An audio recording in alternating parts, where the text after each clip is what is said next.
आपने सारे मुस्लिम देशों के स्टेटमेंट सुने, इसमें से कोई भी देश ईरान के साथ नहीं है। जिसको हम मुस्लिम स्ट्रीट बोलते हैं, उसमें एक ख्वाहिश है कि यार इजराइल के दांत खट्टे कर देने चाहिए और ईरान ये काम करेगा, ईरान इतना मजबूत देश है, ये सब दुनिया भर की बातें कि एक महाज एक फ्रंट खड़ा हो रहा है।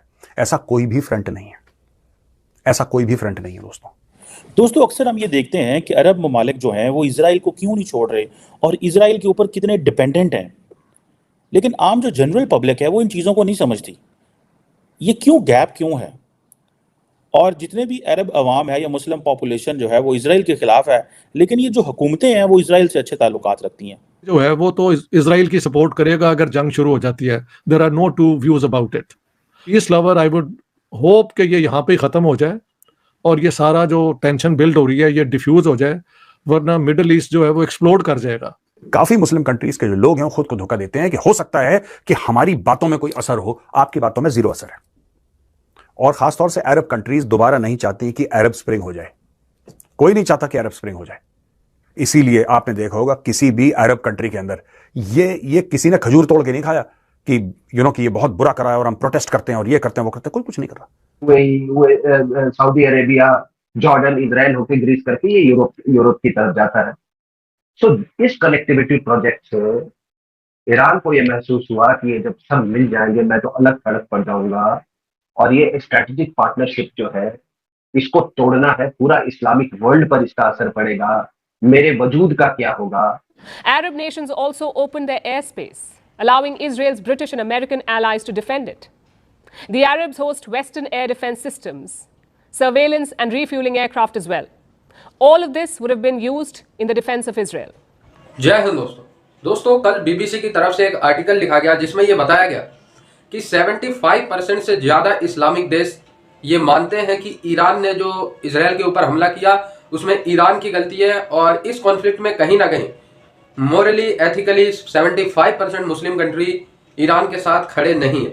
बीबीसी ने यह भी बताया कि कई मुस्लिम देश तो ऐसे हैं जिनका इजराइल के साथ बहुत अच्छा खासा ट्रेड भी है, और कई मुस्लिम देशों को इजराइल जो है वेपन भी सप्लाई करता है। आप जान के हैरान होंगे कि यूएई भी उनमें से है, ठीक है, जिनके साथ इजराइल के बहुत अच्छे ट्रेड रिलेशन है और उनके साथ शायद वेपन्स की भी डील होती है। तो आप समझ सकते हैं।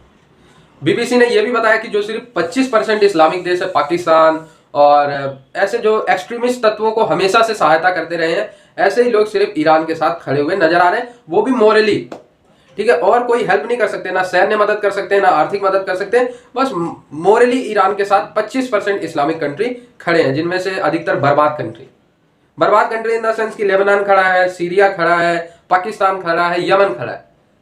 इन सब देशों की अगर आप हालात चेक कीजिए तो इनकी अर्थव्यवस्था नीचे से आप लोगों को 15वें नंबर पे मिलेगी, नीचे से। हमारी बातों में कोई असर हो, आपकी बातों में जीरो असर है।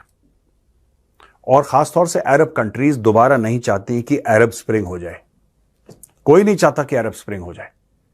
इसीलिए आपने देखा होगा किसी भी अरब कंट्री के अंदर ये किसी ने खजूर तोड़ के नहीं खाया कि कि ये बहुत बुरा करा है और हम प्रोटेस्ट करते हैं और ये करते हैं वो करते हैं। कोई कुछ नहीं कर रहा। जुबान खर्च हो रही पूरी है। गलत करा इजराइल ने, गलत करा फलाने ने, गलत करा इसने, ये सब मुंह जबानी से स्टेटमेंट दिए जा रहे हैं, लेकिन काम कुछ क्यों नहीं हो रहा उसका कारण है। और वही कारण आज मैं आपको समझाने के लिए आया हूं दोस्तों कि लोग जो है ना वो ईरान से त्रस्त हो गए हैं। अगर ओआईसी की 57 कंट्रीज अगर ये बोलें कि हम इजराइल के हर प्रोडक्ट को बैन कर देंगे, वो कंट्रीज चल नहीं सकती, वो चल ही नहीं सकती। अगर वो कह देंगे कि मैं यहूदियों की हम बात ही नहीं सुनना चाह रहे, वो चल नहीं। हाँ ठीक है, आप रिकॉग्नाइज ना करें, आप कोई बात नहीं, डिप्लोमेटिक रिलेशन ना रखना चाहें, वो आपकी मर्जी है। उनके इन्वेंशन के बिना, उनकी सोच के बिना आप चल ही नहीं सकते। आपका घर नहीं चल सकता, आपका दफ्तर नहीं चल सकता, आपकी सड़कें नहीं चल सकती, कुछ नहीं चल सकता। जाके चेक कर लीजिए। तो दोस्तों कहने की बात यह है कि जब इजराइल ने वापस पलटवार करा, उन्होंने तो रोक लिया, जब वापस पलटवार करा तो ड्रोन श्रोन तो इन्होंने रोक दिया, जो मिसाइल आके गिरी वो ये रोक नहीं पाए। और फिर ईरान ने वो बात करी जिसको देखते ही स्वाद आ गया, बिल्कुल वही पाकिस्तान वाली बात। बीमारी तो जिसको कहते हैं ना छूत की बीमारी होती है, कंटेजियस, जैसे पाकिस्तानी है। इंडिया ने सर्जिकल स्ट्राइक करी, पाकिस्तान ने बोले हुई नहीं थी यार, हुई नहीं थी, कुछ था ही नहीं।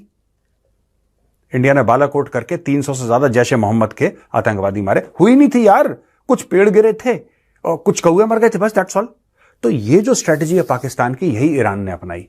आपको जितना जोर से भी झन्नाटेदार मुंह पे कोई थप्पड़ मारे, झन्नाटेदार थप्पड़ आपके मुंह पे मारे, आप बोलो अरे कुछ हुआ ही नहीं, मुझे तो पता ही नहीं, मैं तो जानता ही नहीं उसको, वो तो आया नहीं मेरे पास।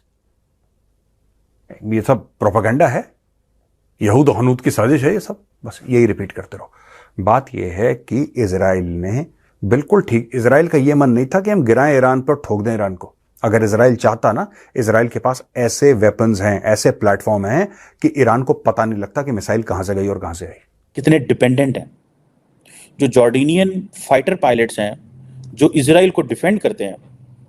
अभी हाल ही में अगर आपने देखा होगा कि जो इजराइल के ऊपर जब हमला हुआ तो उसके ऊपर अमेरिका, बरतानिया और जॉर्डन की जो एयरफोर्स है, उन्होंने जो जॉर्डन की एयर स्पेस में एंटर होने वाले जो मिसाइल थे या ड्रोन थे उनको मिल के गिराया। क्या वजूहात हैं? इजराइल और जॉर्डन के जो ताल्लुकात हैं वो तकरीबन 30 साल से हैं और कहा जाता है कि जब भी गजा के अंदर जो कुछ भी हो जाए ये ताल्लुकात बहुत अच्छे रहते हैं। और जॉर्डन बेसिकली इजराइल के डिफेंस के लिए काम करता है, मतलब कि इजराइल को कभी भी कोई नुकसान नहीं पहुंचना चाहिए, ठीक है जी। और कई लोगों का तो ये भी कहना है कि जो रॉयल सऊदी एयरफोर्स है उसने भी ईरानियन जो प्रोजेक्टाइल्स थे जो कि सऊदी अरेबिया की एयर स्पेस में आए और वो भी गिराए गए। This is what we heard, ठीक है जी। ये इनको कहा जाता है, इन तमाम ममालिक को कहा जाता है moderate Arab powers like Jordan, like UAE and many others, जिनके बारे में मैं अभी आपको बताने लगा हूँ कि ये क्यों डिपेंडेंट है इसराइल के ऊपर और क्यों ये कभी भी इसराइल को कमज़ोर नहीं होने देते, और क्यों मुस्लिम वर्ल्ड के अंदर ये लोगों को नहीं पता कि वो एक जो थेरी है ना कॉम्प्लेक्स इंटरडिपेंडेंस की, कि किस तरह डिपेंडेंट है, ठीक है जनाब। ये चीज़ें जो है ईरान की तो आपको पता है, यमन, लेबनान, सीरिया, इराक के अंदर प्रॉक्सीज मौजूद हैं, ठीक है जी। सो इजराइल जो है वो एक इम्पॉर्टेंट इकोनॉमिक पार्टनर है अरब पावर्स का, पर्टिकुलरली जॉर्डन एंड इजिप्ट का। बेसिकली अगर देखा जाए for Jordan and Egypt Israel is an economic lifeline. और ईरानियों को, ईरानी खुद त्रस्त हो गए उनसे, मैंने बताया भी था आपको परसों के, आपने चाणक्य डायलॉग्स में देखा होगा जब मैंने बोला था कि ईरान में ग्राफिटीज हैं, पेंट से जो वॉल पे नहीं लिख देते, वहां पे लोगों ने लिख रखा है इजराइल के लिए, वहां पे मैसेजेस हैं और वो इजराइल को बोल रहे हैं कि खुमैनी के घर पे बम मारो यार, हमारे ऊपर मत मारो, यही है कलेश की जड़, इसी को निपटाओ सबसे, ऐसा बोल रहे हैं वहां पे। और ये तेहरान की स्ट्रीट्स पे कहा जा रहा है। तो ये समझने वाली बात है, जिसको भी ये लगता है कि एक गुस्सा है ग्राउंड लेवल पे, ये सब ड्रामेबाजी है, एकता कपूर की टीवी सीरियल है, इसका बनने वाला कुछ भी नहीं है, ठीक। आज तक इसका कुछ नहीं बना, कभी कुछ नहीं बनेगा, दोबारा अरब स्प्रिंग नहीं हो सकती। अब हम मेन मुद्दे पे आते हैं। इन्होंने अटैक करा इजराइल पे, इजराइल ने इनको वापस ठोका। वो इस्फहान जो जगह है जहां पे अटैक करा इजराइल ने, जहां पे इनके एंटी एयरक्राफ्ट, मैं आपको बताता हूं, कुछ कुछ ड्रोन्स तो इन्होंने नीचे उतार दिए, पर सारे अटैक ड्रोन से नहीं हुए थे, मिसाइल इंटरसेप्ट नहीं कर पाए। उसका कारण है, और यह भी कारण है कि इजराइल ने इनकी 99% मिसाइल्स इंटरसेप्ट कर दी। अब ऐसा क्यों हुआ? क्योंकि ये इजराइल के पास टेक्नोलॉजी है, इजराइल में पढ़े लिखे लोग हैं। मैक्सिमम पीएचडीज पर कैपिटा दुनिया में अगर कहीं होती हैं, इजराइल में होती हैं। Maximum research and development per capita जो होती है, इजराइल में होती है। तो दोस्तों ये तो रियलिटी है। पाकिस्तानियों के पास, या बीबीसी ने 25% उन मुस्लिम देशों का वो बताया जो ईरान का साथ दे रहे हैं, उनके पास खाने का कुछ नहीं है। बस कहते हैं कलमे के नाम पे, इस्लाम के नाम पे हम ईरान का साथ दे रहे हैं, लेकिन घंटा कुछ साथ नहीं दे पा रहे। एक भी रुपए की सहायता नहीं करे। पाकिस्तान जैसे देश ऐसे हैं कि अगर चाहे तो ईरान से खुद ले ले, ये क्या देंगे। 25% मुस्लिम देश जो ईरान को समर्थन करते हैं पाकिस्तान को छोड़ के, उन सबको ईरान पैसा देता है। जैसे लेबनान में फंडिंग करता है हिजबुल्लाह को, सीरिया में भी फंडिंग करता है आतंकवादी संगठनों को, हुतियों को फंडिंग करता है, प्रॉक्सीज है इनके, आप लोगों को पता है, ठीक है। तो ये इनका सिस्टम। वहीं इसराइल के साथ जो अच्छे का, जैसे इंडोनेशिया हो गया, मलेशिया हो गया, ठीक है, और भी इधर कई सारे इस्लामिक नेशन है, यूएई हो गया, इन सबके ट्रेड रिलेशन आप चेक कीजिए इसराइल के साथ, तो बिलियंस में, कई सौ बिलियंस के ट्रेड होते हैं इनके, आप इसी से पता कर सकते हैं। सो अगर मोरली देखा जाए तो वही गुट जो है ईरान के साथ नजर आ रहा है बीबीसी के अकॉर्डिंग, की जो आतंकवाद से कभी ना कभी जुड़े हुए देश रहे। पाकिस्तान आप लोगों को पता आतंक का गढ़ है, ठीक है, जहां भारत जो है इस कॉन्फ्लिक्ट में दोनों देशों के ना साथ है ना खिलाफ, ठीक है। भारत कह रहा है यार बैठ के आराम से प्यार से हल करो। अभी ईरान के जो एनवॉय है, स्पोक पर्सन है, उन्होंने कल यार भारत से बात भी करा, कि भाई शांति कराओ या भारत अगर इसमें मध्यस्थता करने चाहे। हालांकि मिनिस्ट्री ऑफ एक्सटर्नल अफेयर से अभी तक कोई बयान नहीं आया कि भारत जो है शांति कराने के पक्ष में है या मध्यस्थता करना चाहता है या नहीं। लेकिन ये तो है कि इजराइल के अगेंस्ट सभी मुस्लिम देश तो नहीं, जहां पे रेडिकल, जहां पे मदरसा ये सब ज्यादा है, वो देश जो है सिर्फ जुबान से, सिर्फ मुंह से इजराइल के खिलाफ औकात नहीं कि इजराइल का ये एक बाल भी उखाड़ सके। ये तो माहौल। आई होप ये वीडियो आपको अच्छा लगा। जुड़े रहे ऐसे वीडियोस के लिए, तब तक के लिए